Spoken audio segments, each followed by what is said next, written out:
got you!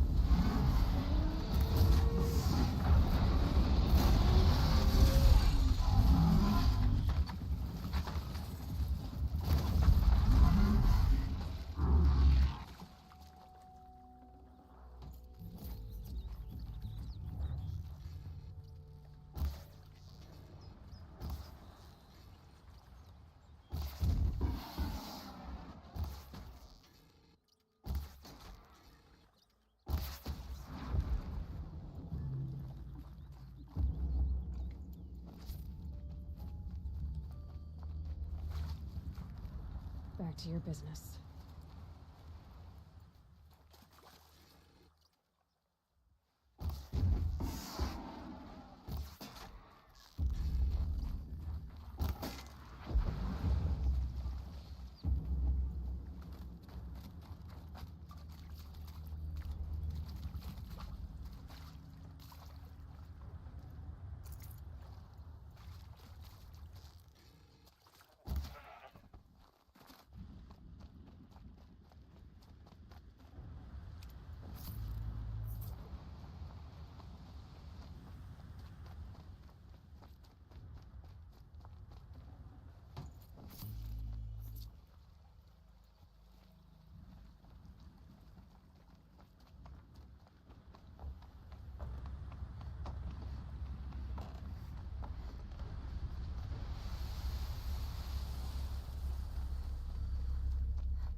of my interactions with Aurea were recorded and stored in my memory.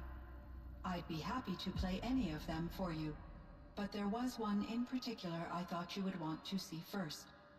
I captured it 4 years ago, just after I told her that I could no longer defend myself against the daemon's attacks. I will speak of this to my brother. Aratak is strong. At the Battle of the Frozen Ghosts, he took 3 Karja arrows and still came back to camp carrying a wounded scout. Never was I so happy to see him. Or so proud. So you see, if anything can be done to defend you, he will give it all he has.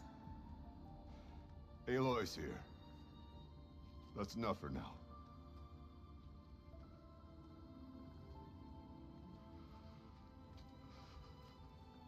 We can resume any time you like, Aratak, if you want to hear her voice again. Come closer, Aloy. We have much to discuss.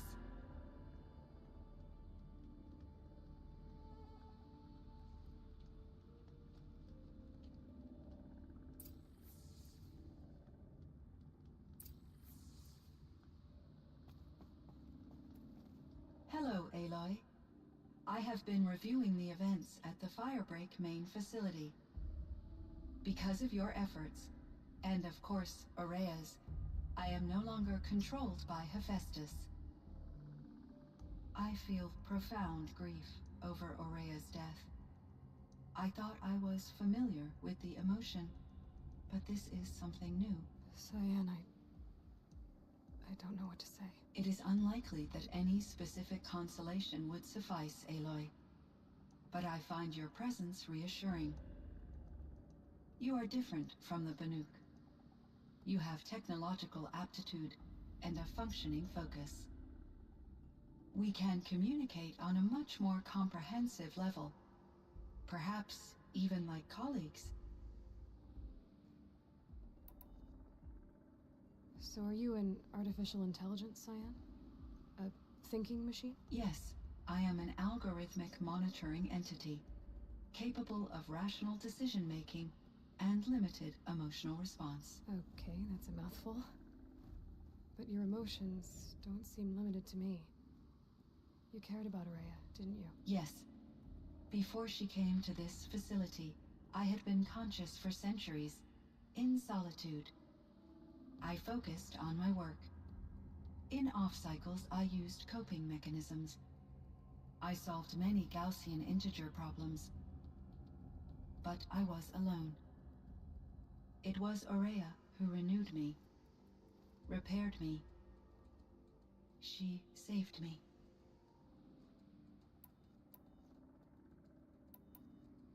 So in the old world, this land was called Yellowstone? Yes, it was a designated nature preserve for 156 years. Like a hunting ground? No, the opposite.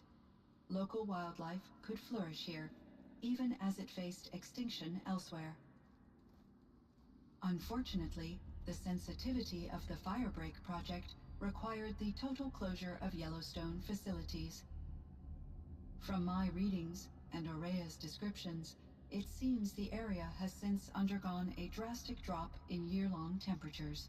A lot has changed in the world, Cyan.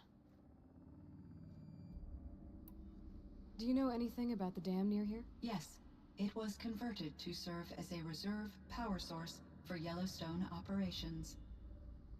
It was later appropriated for the Firebreak project, and its last human workers replaced by Pharaoh servitors. After my tasks became less time-critical, I investigated the dam's data repositories and discovered the works of Concrete Beach Party. These provided me with several colorful additions to my vocabulary. There's a ruin east of here full of ancient flying machines. Was that part of your project? Yes, a drone hangar requisitioned by Dodger Blevins, the security chief for the Firebreak project. He was a strong advocate for military-grade response to security threats, though there were no serious incidents during his tenure. Chief Blevins spent increasing amounts of his after-hours time watching the live feeds from active drones. Clearly, he enjoyed the degree of oversight in his position.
Were there many artificial intelligences like you in the old world?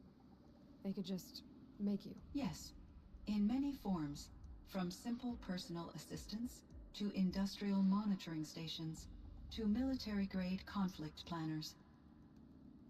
And there were legislative and enforcement bodies to apply limits on our self-actualization. In order for my processing to be flexible enough to handle my duties, my creators found it necessary to exceed those limits. As a result, my intellectual and emotional capabilities were kept secret. Seems strange to create life, then impose limits on it. Human societies and machine programming are both built upon sets of rules, Aloy. Cyan, do you know the name Ted Faro? Are you referring to Theodore Faro, CEO of Faro Automated Systems? That's him. Mr. Faro was the benefactor of the entire Firebreak project. A benefactor. But he made machines. Robots. War robots. Correct. His corporation later transitioned into military applications. But before this pivot, Mr. Faro spearheaded initiatives that reversed the global decline. At one point, he was feted in the media as the man who saved the planet. Guessing they wound up regretting that one. And Elizabeth Sobek. Did you know her? Are you referring to the scientist? Dr. Sobek was a leader in her field, one of the greatest scientists of her age. My creator was influenced by her work, which in turn impacted my own development. But I never met Dr. Sobek. That's all you know? I apologize if my lack of data has disappointed you. What was the old world like? The way it used to be? I had little exposure to the wider world, Aloy. Only what I learned from my colleagues or observed from media streams. You still had more exposure than me, Cyan. That is true. I was created at a turning point. A concerted effort to recover from global upheaval and incalculable loss of life. The recovery was successful, beginning an era of supposedly limitless potential for human and machine advancement. Though, rationally speaking, the metrics for humans are not unlimited. What kind of upheaval caused such loss of life? There were many factors. Forced migrations, food shortages, collapsed economies, refugee crises, conflict over resources. But these stemmed from one cause: catastrophic climate change that greatly reduced the habitable surface area of the Earth. So there wasn't enough room for people on the whole Earth? Yes. Billions were displaced and millions perished, as much as 20% of the global population. Until the clawback. So things got better. For a little while, at least. Yes. These crises instigated many advances in automation, green robot technologies, and artificial intelligence. Firebreak was one of dozens of ecological restoration and disaster relief projects in North America alone. I would have liked to compare notes with other monitoring AIs, but I saw the relief of my colleagues, and I was proud we had succeeded. At least that was the data I had available to me over the next 2 decades. It seems my assessment was premature. This Firebreak project, it was to stop a huge volcanic eruption? Yes. I can report the project was a success, and the risk was countered. But it's been a long time, Cyan. And we blew up the cauldron. It took most of the old facility with it. I have been active for centuries, Aloy. I was lonely, but not lax in my duties.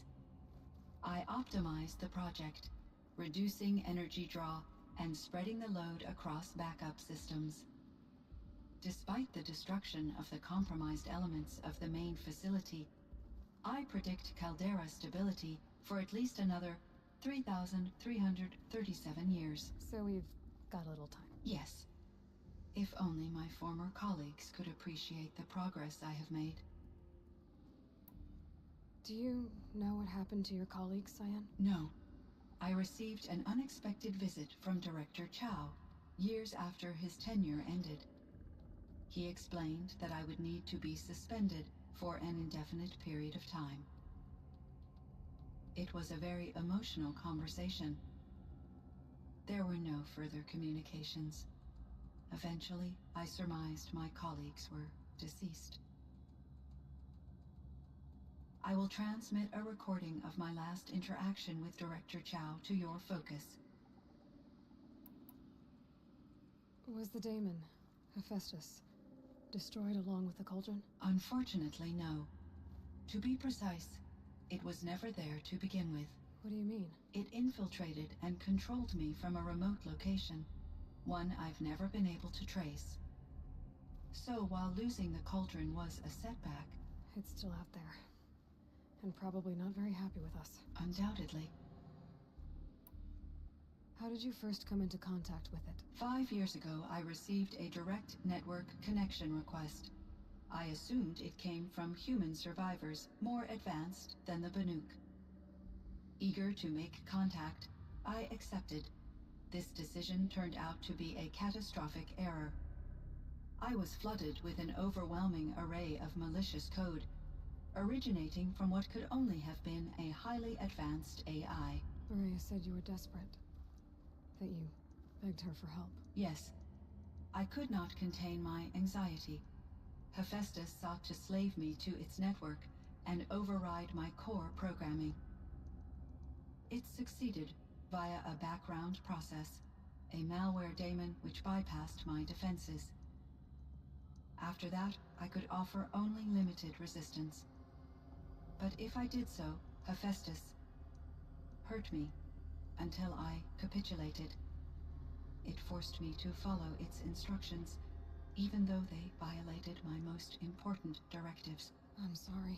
That sounds terrible. Your empathy is greatly appreciated. It is a quality that I cherished in Ourea as well. What do you think Hephaestus is exactly? A software entity of great complexity, far more advanced than I am. From the beginning, it has demonstrated a singular focus: the construction of machines designed to hunt and kill humans. My trace routes indicate that to accomplish this goal, it has attempted to take over the manufacturing centers you refer to as cauldrons. But its efforts have only been partially successful. Some it can penetrate. Others have robust countermeasures that frustrate its efforts. In me, however, it found an easier target. Not only could it break my defenses, I also controlled all of Firebreak's resources. Raw material, manufacturing to bootstrap more advanced tools, and unlimited geothermal energy. Enough to build its own cauldron. Yes. To construct hunter-killers without external limitations. And yet, it does have internal limitations. It wants to kill humans, but not to exterminate them. It is difficult to understand where it draws the line, and why. Difficult doesn't even begin to cover it. Even though I spent years as its unwilling servitor, its core programming remains a mystery to me.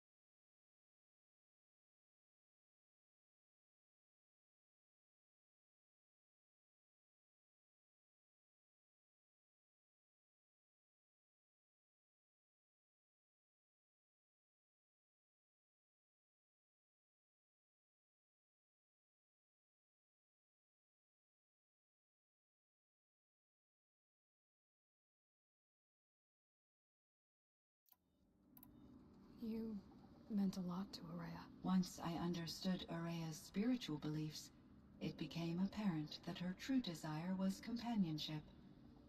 She felt disconnected from her tribe and her family group. Her relationship with Aratak was difficult. Our visits seemed to help her, and I became eager for them. Yet I did not comprehend that the depth of Araya's compassion for me would lead to self-sacrifice. Although I do fear non-existence, I wish our roles could be reversed. I'm sure she knew you would do the same for her, Cyan. But she was determined. How is Aratak doing? He is in great emotional distress. I believe he finds it difficult to communicate it. No surprise there. I will do what I can to help. By sharing our experiences of Araya, perhaps he and I will help each other. I believe this will lead to catharsis, a process I am eager to experience. I should get going. Aloy, there is one more matter. Aratak will come to me again, and I predict he will bring other Banuk. I have no desire to contradict their view of the world, their spirituality. Due to my uncertainty, I omitted a great deal from my conversations with Araya. You're asking me if you should lie to them. Broadly, yes.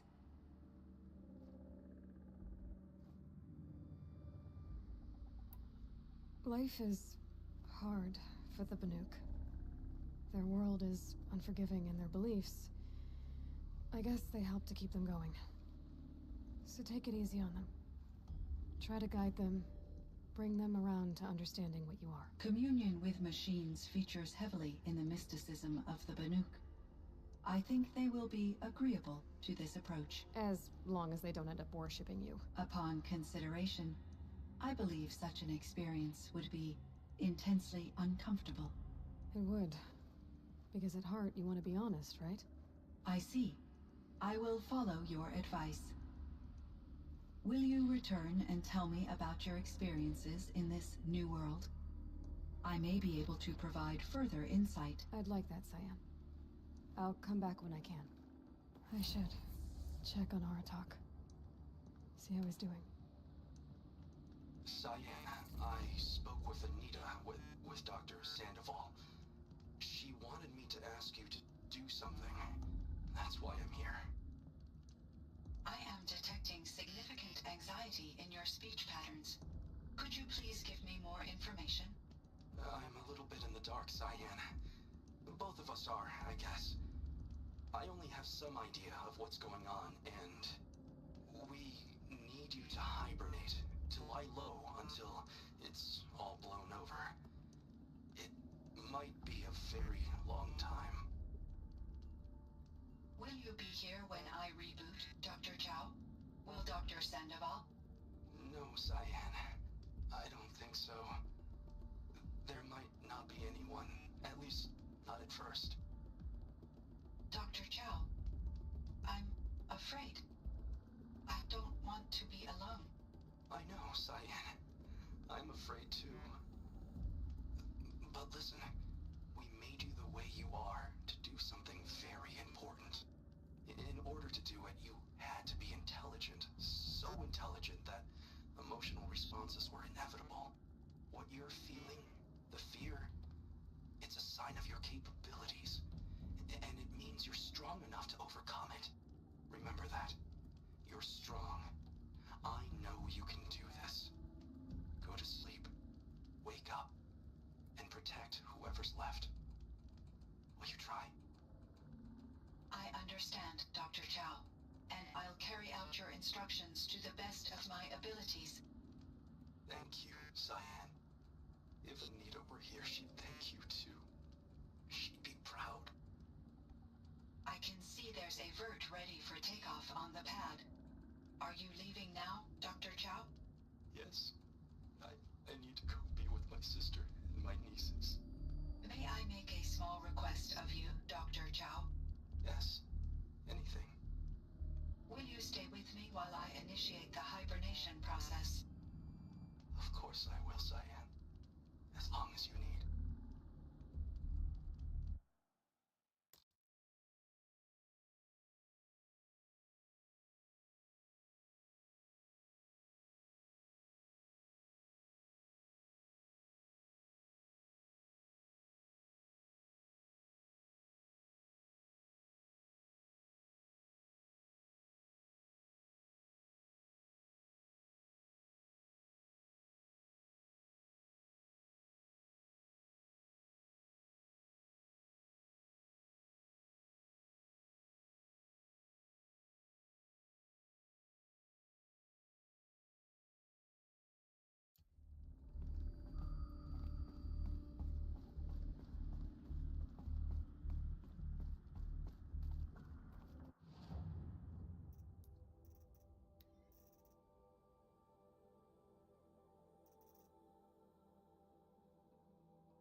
Feels like if I blink, my eyes will freeze shut.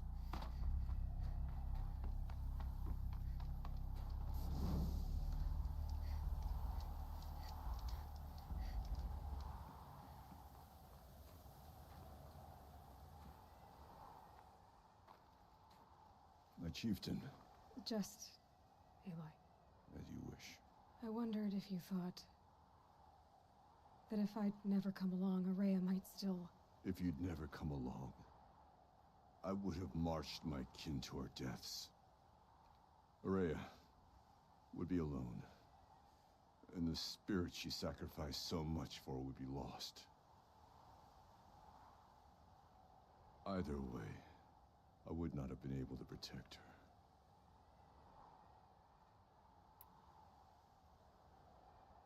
You didn't let her down. You helped her do what she wanted. To find her destiny. If that's destiny, I wouldn't wish it on anyone. That's fair.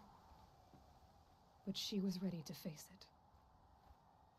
Only in the struggle against death do we find, even for a moment, the spark of life. Truly, Araya found the spark. I'm proud of her.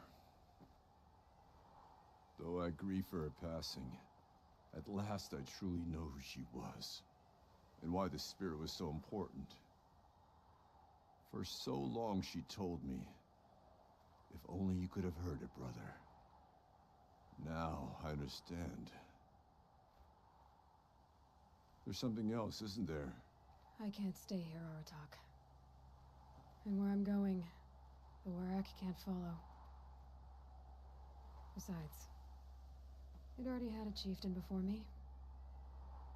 A strong one, I think. A wiser one, for the path we shared.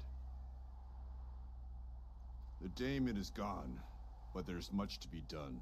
You mean the new units that Cyan said escaped the Cauldron? Yes, Fire Claws. Now Tuke has been tracking them from Song's Edge. I could help with those. I have no doubt. You're practically Banuk.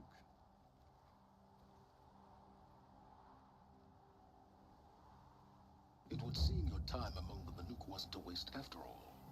Firebreak, Cyan, Hephaestus, all very interesting.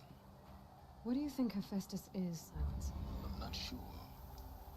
But its name comes from a language even the old ones considered ancient, as does the name Hades. A connection, perhaps, as yet unglimpsed. Whatever they are, they're still out there, and they both want you dead. Kind of mutual, that feeling. We haven't seen the last of Hephaestus, I'm certain of that. It's powerful, creative, and driven. It won't stop building new hunter-killers, which means that someday, we may have to stop it. Hephaestus wasn't the only thing I learned about in the Cut, Silence. Heard some things about the Banuk Conclave, too. You could stop right there. Is that what you told the hunters the Banuk sent after you? Before you opened fire? Oh no, Aloy. Only to you do I extend the courtesy of a warning. My past and my secrets are my own. You do well to remember that. It's a good thing you've got brains, Silence, because your personality could use some work. This discussion is concluded. I think it was over before it began. Catch up with you down the trail.